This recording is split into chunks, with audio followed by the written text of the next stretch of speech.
ಒಂದು ಹಳೆ ಕತೆ. ಒಂದು ಹಳ್ಳಿ ಇತ್ತು, ಅದರ ಹೆಸರು ಹಿಮರಾಗ ಅಂತ. ಅಲ್ಲಿ ಜನ ತುಂಬಾ ಮುಗ್ಧರಾಗಿದ್ರು, ಪ್ರಕೃತಿನ ಪೂಜೆ ಮಾಡ್ತಾ ಇದ್ರು. ಆ ಹಳ್ಳಿನಲ್ಲಿ 18 ವರ್ಷದ ಒಬ್ಬ ಹುಡುಗ ಇದ್ದ, ಆದಿತ್ಯ. ಅವನು ಬೇರೆ ಮಕ್ಳು ತರ ಇರ್ಲಿಲ್ಲ, ತುಂಬಾ ಡಿಫ್ರೆಂಟ್ ಆಗಿದ್ದ. ಶಾಂತವಾಗಿ, ಗಂಭೀರವಾಗಿ, ಯಾವಾಗಲೂ ಏನೋ ರಹಸ್ಯ ತರ ಕಾಣಿಸ್ತಾ ಇದ್ದ. ಒಂದಿನ ಆದಿತ್ಯ ತನ್ನ ತಾತನ ಹಳೆ ಬುಕ್ಕುಗಳನ್ನ ನೋಡ್ತಾ ಇದ್ದ. ಆಗ ಅವನಿಗೆ ಅಲ್ಲೊಂದ್ ನಕ್ಷೆ ಕಾಣಿಸ್ತು. ಅದ್ರಲ್ಲಿ ಏನೋ ಮಂತ್ರನ ಬರೆಯಲಾಗಿತ್ತು. ಅಯ್ಯೋ, ಇದೇನಿದು? ಮಂತ್ರ ಯಾಕಿಲ್ಲಿದೆ?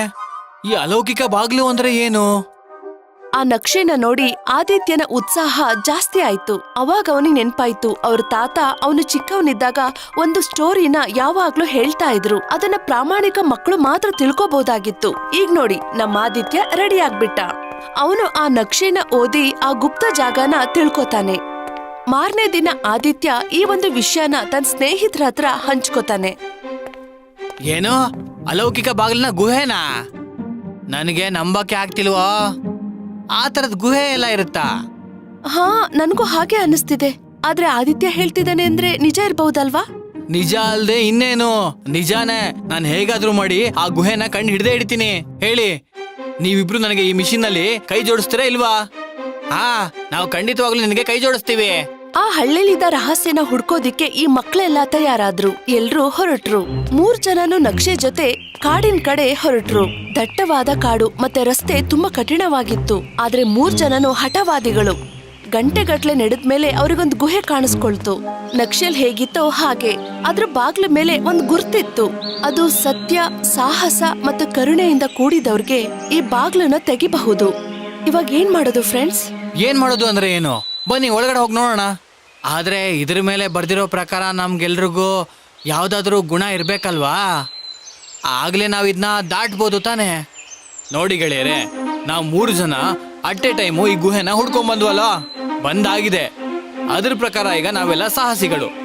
ಮತ್ತೆ ಸತ್ಯ ಹಾಗೂ ಕರುಣೆ ವಿಚಾರ ಬಂದ್ರೆ ಇದ್ ನಮ್ 3 ಜನರಲ್ಲಿ ಇದ್ದೇ ಇದೆ, ಅದರಲ್ಲಿ ಅನುಮಾನನೇ ಇಲ್ಲ. ಅದಕ್ಕೆ ಬನ್ನಿ ಹೋಗೋಣ.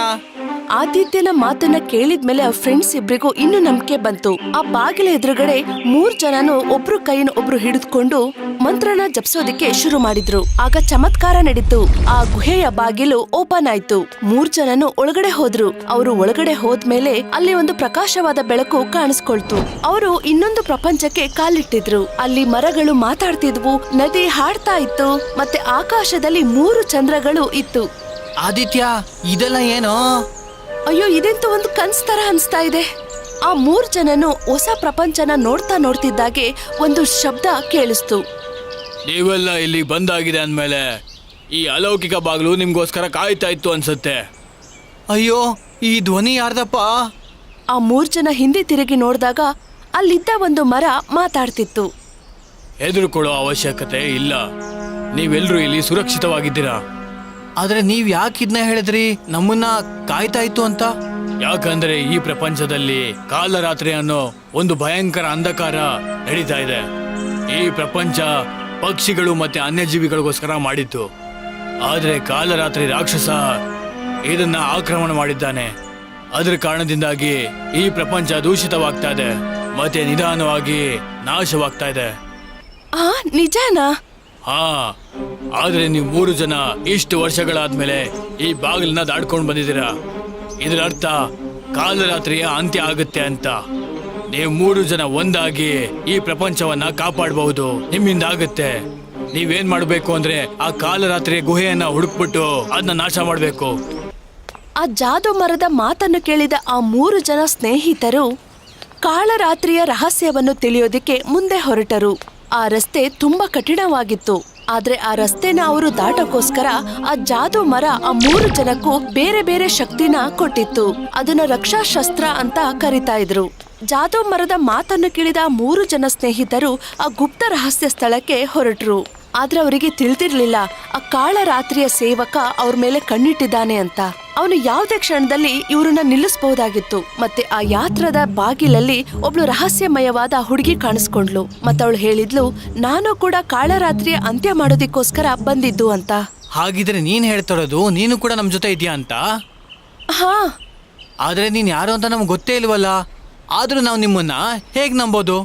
ಆದಿತ್ಯನ ಮಾತು ಕೇಳಿದ ನಿಶಾಗೆ ತುಂಬಾ ಗಾಬರಿ ಆಯ್ತು. ಆದಿತ್ಯಗೆ ಏನ್ ಉತ್ತರ ಕೊಡ್ಬೇಕು ಅಂತ ಅವಳಿಗೆ ತೋಚಲಿಲ್ಲ. ಅವಳ ಕಣ್ಣಲ್ಲಿ ನೀರ್ ತುಂಬಿಕೊಳ್ತು. ಅದನ್ನ ನೋಡಿದ ಆದಿತ್ಯನ ಸ್ನೇಹಿತನಿಗೆ ತುಂಬಾ ಕರುಣೆ ಬಂತು. ಎಲ್ರಿಗೂ ಹೇಳಿ ಅವಳನ್ನು ಕೂಡ ಈ ಟೀಮ್ಗೆ ಸೇರಿಸ್ಕೊಂಡ. ನಿಮ್ಮೆಲ್ರಿಗೂ ತುಂಬಾ ಥ್ಯಾಂಕ್ಸ್. ನಿಮ್ ಜೊತೆ ನನ್ನನ್ನು ಸೇರಿಸ್ಕೊಂಡು ನನಗೆ ತುಂಬಾ ಸಹಾಯ ಮಾಡಿದ್ದೀರಾ ನೀವು. ಅಯ್ಯೋ ಹಾಗೆಲ್ಲ ಏನು ಇಲ್ಲ. ಈಗ ನೀನು ನಮ್ಮೆಲ್ಲರ ಫ್ರೆಂಡು ಅಲ್ವಾ ಗೆಳೆಯರೆ? ತನೈ ಮಾತಿಗೆ ಆದಿತ್ಯ ಮತ್ತೆ ಪಾಕಿ ಒಪ್ಕೊಂಡೇನೋ ಇದ್ರು. ಆದ್ರೆ ಏನು ಅಂತ ಗೊತ್ತಿಲ್ಲ. ಪಾಕಿಗೆ ನಿಶಾ ಮೇಲೆ ಡೌಟ್ ಇತ್ತು. ಅವಳಿಗೆ ಪದೇ ಪದೇ ಅನ್ನಿಸ್ತಿತ್ತು ಏನೋ ಸರಿ ಇಲ್ಲ ಅಂತ.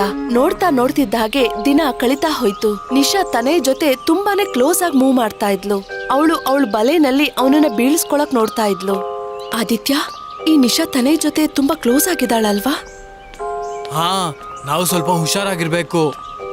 ಪಾಕಿ ಜೊತೆ ಆದಿತ್ಯಂಗೂ ನಿಶಾ ಮೇಲೆ ಅನುಮಾನ ಶುರುವಾಗಿತ್ತು. ಯಾವ ಭಯ ಇತ್ತೋ ಅದೇ ನಡೀತು. ನಿಶಾ ತನೈನ ವಶೀಕರಣ ಮಾಡ್ಕೊಂಡಿದ್ಲು. ಕಾಳರಾತ್ರಿಯ ಗುಹೆಯ ಹತ್ತಿರ ಹೋದಾಗ ಆ 3 ಜನ ಮಂತ್ರ ಪಠಣೆ ಮಾಡೋದಕ್ಕೆ ಶುರು ಆದ್ರು. ಆದ್ರೆ ತನೈ ವೀಕ್ ಆಗಿದ್ದ. ಅವನಿಗೆ ತಲೆ ಸುತ್ತಿ ಕೆಳಗಡೆ ಬಿದ್ದ.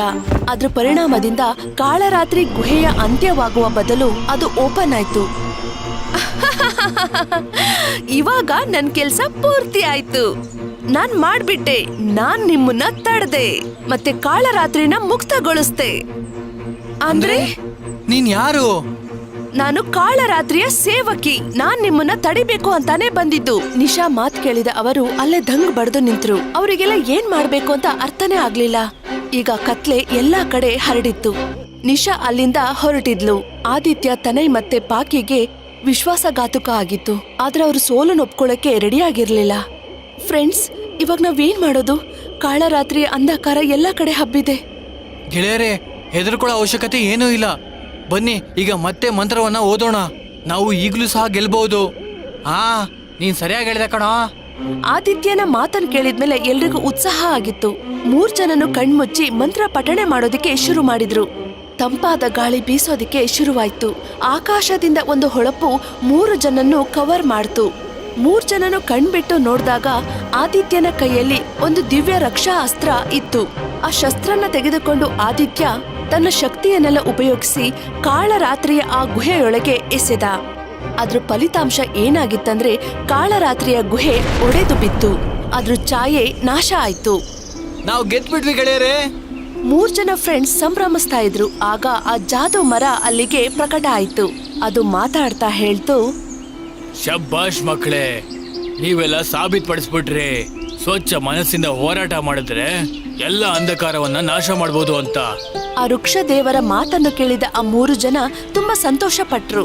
ಆ 3 ಜನ ಸ್ನೇಹಿತರು ಆದಿತ್ಯ, ತನೈ ಮತ್ತೆ ಪಾಕಿ ವೃಕ್ಷ ದೇವರ ಆಶೀರ್ವಾದ ತಗೊಂಡು ಹೊರಟ್ರು.